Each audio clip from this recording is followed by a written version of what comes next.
Praise the lord. అతి శ్రేష్ఠుడైన యేసుక్రీస్తు నామమున వాక్యం వింటున్న విశ్వాసులందరికీ నా యొక్క హృదయపూర్వక వందనాలు. మీరంతా క్షేమంగా ఉన్నారని తలంచి మీ ఆత్మీయ దేవసేకుడు బ్రదర్ తేజమయ్య. ఈరోజు మనం తెలుసుకోబోతున్న అంశం పేరు ఏంటంటే 4 రకాలైన మొర్రల గురించి మనం తెలుసుకుందాం.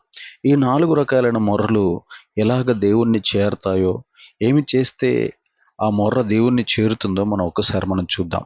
ప్రియ దేవుని బిడ్డలారా, ఆదికాండము 4వ అధ్యాయము 9 నుంచి 10 వచనాలు చూస్తే అక్కడ రక్తం మొర్రపెట్టడం మనం చూస్తాం. చూడండి, 4వ అధ్యాయం ఆదికాండం 4వ అధ్యాయము 9 నుంచి.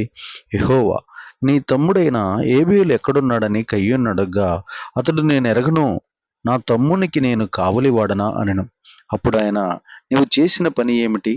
నీ తమ్ముని రక్తము యొక్క స్వరము నేలలో నుండి నాకు మొర్రపెట్టుచున్నది అని దేవాతి దేవుడు పలికినట్లు మనం ఇక్కడ చూస్తున్నాం. ఒక నిర్దోషి, ఒక నిరపరాధి, ఒక నీతిమంతుడు, ఒక ఆత్మీయుడు ఎప్పుడైతే దుష్టుల చేత, దుర్మార్గుల చేత, నీచుల చేత, మోసగాళ్ళ చేత, పనికి మాలిన వారి చేత ఎప్పుడైతే చంపబడతాడో, ఎప్పుడైతే నరికివేయబడతాడో, ఎప్పుడైతే అతను యొక్క ఆయుష్ మధ్యలోనే రాలిపోయేటట్లు అతను చనిపోబడతాడో, హత్య చేయబడతాడో, ఆ రోజున ఆ నీతిమంతుని రక్తం మొరపెడతాదని, అది చాలా వేగంగా దేవుని చెవికి వినపడతాదని, ఆ రక్తంలో ప్రాణం ఉంటుందని, ఆ ప్రాణము ఘోషిస్తుందని, నిరాశ నిస్పృహతో నిండి తన జీవితాన్ని ఇంకా ఎంతో ఆనందంగా జీవించాల్సిన జీవితాన్ని, ఎంతో దేదీప్యమానంగా ఎలగాల్సినటువంటి తన జీవితాన్ని నాశనం చేసిన ఆ దుష్టుల్ని నాశనం చేయమని దేవుని దగ్గర గోజాడుతుందని వాక్యం తెలియజేస్తుంది. దేవుని బిడ్డలారా, ఆ యొక్క హేబేలు రక్తం ఎప్పుడైతే మొరపెట్టిందో, దేవుడు కయ్యూను దగ్గరకు వచ్చి శపించినట్లు, అతన్ని శాపగ్రస్తునిగా చేసినట్లు, అతన్ని భూమి మీద దిగంబరిగా, దేశదిమ్మరిగా చేసినట్లు, అతన్ని భూమి మీద బహు హేయమైనటువంటి బ్రతుకు బతికే వ్యక్తిగా అతన్ని మార్చినట్లు మనం బైబిల్లో చూస్తున్నాం. అతడు ఎక్కడికి వెళ్ళినా గచ్చపొదలు, ముళ్ళ తొప్పులు, సంచార జీవితం, పంటేసిన పంట పండలేని స్థితిలో అతన్ని శపించినట్లు, అతడు శాపగ్రస్తుడిగా మార్చబడినట్లు మనం బైబిల్లో చూస్తున్నాం. ఇక రెండో విషయాన్ని మనం కనుక చూస్తే చూడండి, ఆదికాండము 18వ అధ్యాయం 20 వచనం. ఆదికాండము 18వ అధ్యాయంలో, ఆదికాండము 18వ అధ్యాయము 20 వచనంలో కూడా పాపము మొరపెడుతుంది.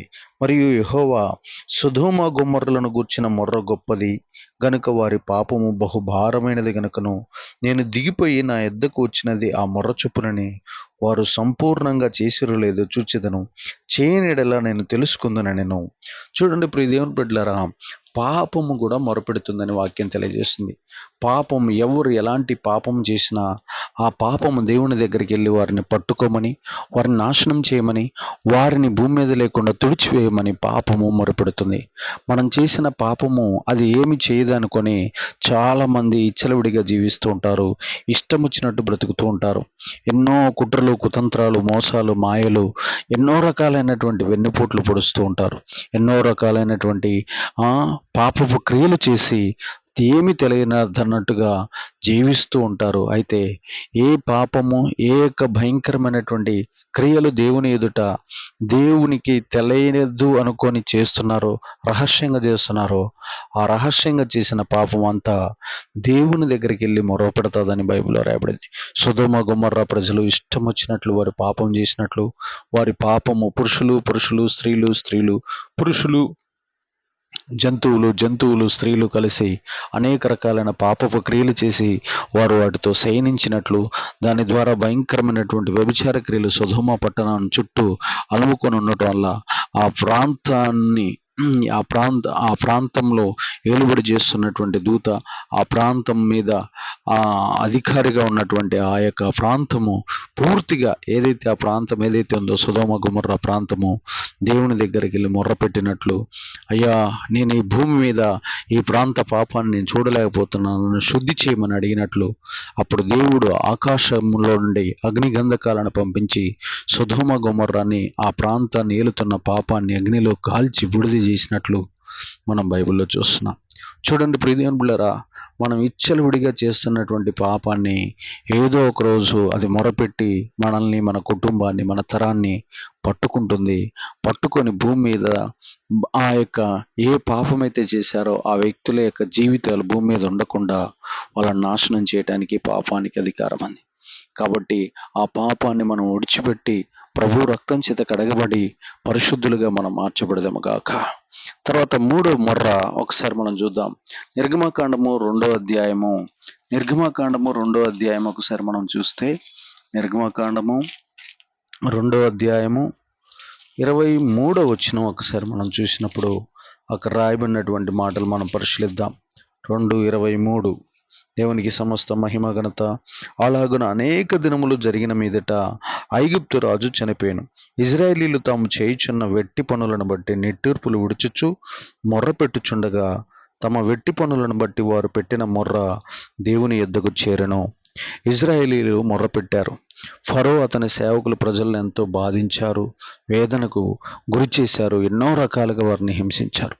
ధనవంతులైన వారు దరిద్రులైనటువంటి ప్రజలను హీనాతిహీనంగా చూశారు, గాయపరిచారు, ఇష్టం వచ్చినట్లు వారిని కొట్టి వారితో వెట్టి పనులు చేయించుకున్నారు. వారిని బానిసలుగా అమ్మొత్తారు, చాకరీలు చేయించుకున్నారు. పనికి రానటువంటి వ్యర్థమైన పనులన్నీ వారితో చేయించుకొని వారి ఎదుగుదలకు వారిని వాడుకున్నారు. ఇక వారు ఆ ఆత్మ సంబంధులైనటువంటి సంతతి అయినటువంటి ఆ ప్రజలు ఆ దేవునికి మొర్రపెట్టి దేవుని దగ్గర విడుదల పొందటం కోసం విజ్ఞాపనలు చేసినట్లు, మొర్రపెట్టినట్లు, గోజాడినట్లు, వారి మొర్ర మొత్తం పరలోకం వెళ్ళినట్లు మనం బైబిల్లో చూస్తున్నాం.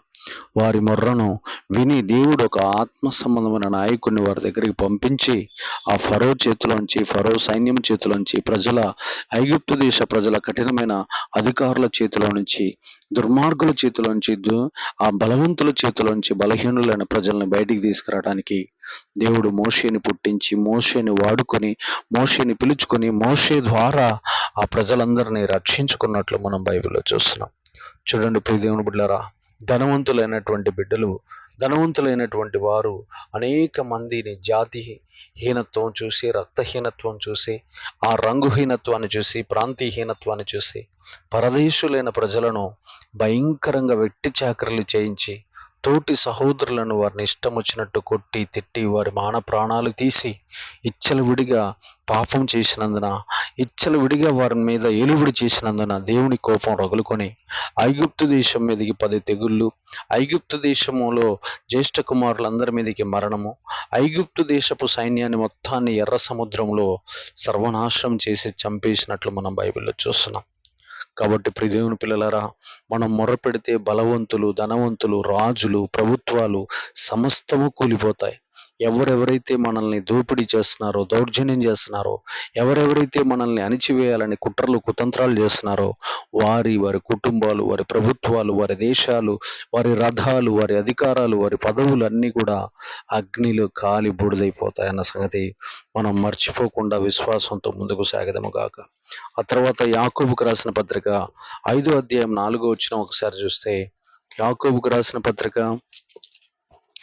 5వ అధ్యాయం 4వ వచనం ఒకసారి మనం చూస్తే అక్కడ రాయబడినటువంటి మాట, అక్కడ కూలి మొరపెడతాది అన్నట్టుగా బైబిల్లో రాయబడి ఉంది. యాకోబుకు రాసిన పత్రిక ఒకసారి మనం పరిశీలించుద్దాం.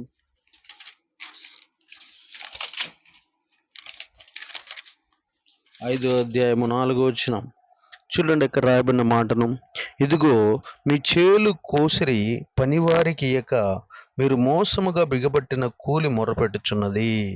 మీ కోతవారి కేకలు సైన్యములకు అధిపతి యెహోవాకు ప్రభు యొక్క చెవులలో చొచ్చి ఉన్నవి. చూడండి ప్రియ దేవుని బిడ్డలారా, కూలి వారిని బాగా వారితో కష్టార్జితం చేయించుకోవటం, వారిని భయంకరంగా వారితోటి వెట్టి పనులన్నీ చేయించుకోవటం, సాయంత్రం అయినాక కూలి ఇవ్వకుండా బిగబట్టడం, రేపురా, ఎల్లుండిరా, ఆ తర్వాత రా, వచ్చే వారం రా, 10 రోజుల తర్వాత రా, నెల రోజుల తర్వాత రా అని వాళ్ళని ఇంటి చుట్టూ తిప్పుకోవటం, వాళ్ళ కష్టాన్ని దోపిడీ చేయటం, వారిని వేధించటం, వారిని కలవరపరచటం, ఇలా చేస్తున్న ప్రతి క్షణము, అలా చేస్తున్న ప్రతి ఒక్కరూ వారి కూలి మొరపెడతాది. ఆ యొక్క కూలివారు, వారి పిల్లలు ఇంటికాడ వారు ఘోష, వారు కష్టార్జితము చేసినటువంటి ఆ పని, ఆ కూలి మొరపెడతా ఉంటుంది దేవుని దగ్గర. చూడండి ప్రియ దేవుని బిడ్డలారా, ఇలాగా దోపిడీ చేసే వాళ్ళు చాలామంది ఉన్నారు. బీదలను, అమాయకులను గొడ్డు చాకరీ చేయించుకొని పనివారికి పైసలు ఇయ్యరు, రేపురా, ఎల్లుండిరా అని అంటారు.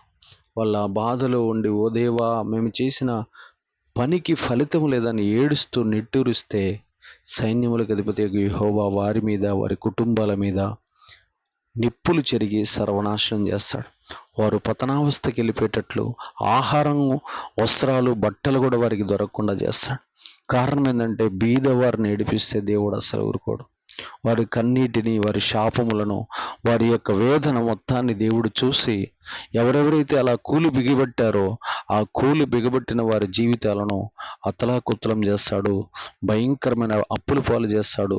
భయంకరమైన వేదన పాలు, భయంకరమైన చీకటి పాలు, భయంకరమైన నరకం పాలు చేస్తాడన్న సంగతి మనం గ్రహించి ఈ 4 రకాలైనటువంటి తప్పులు మనం చేయకుండా జయ జీవితం జీవించి వరదెల్లదము గాక.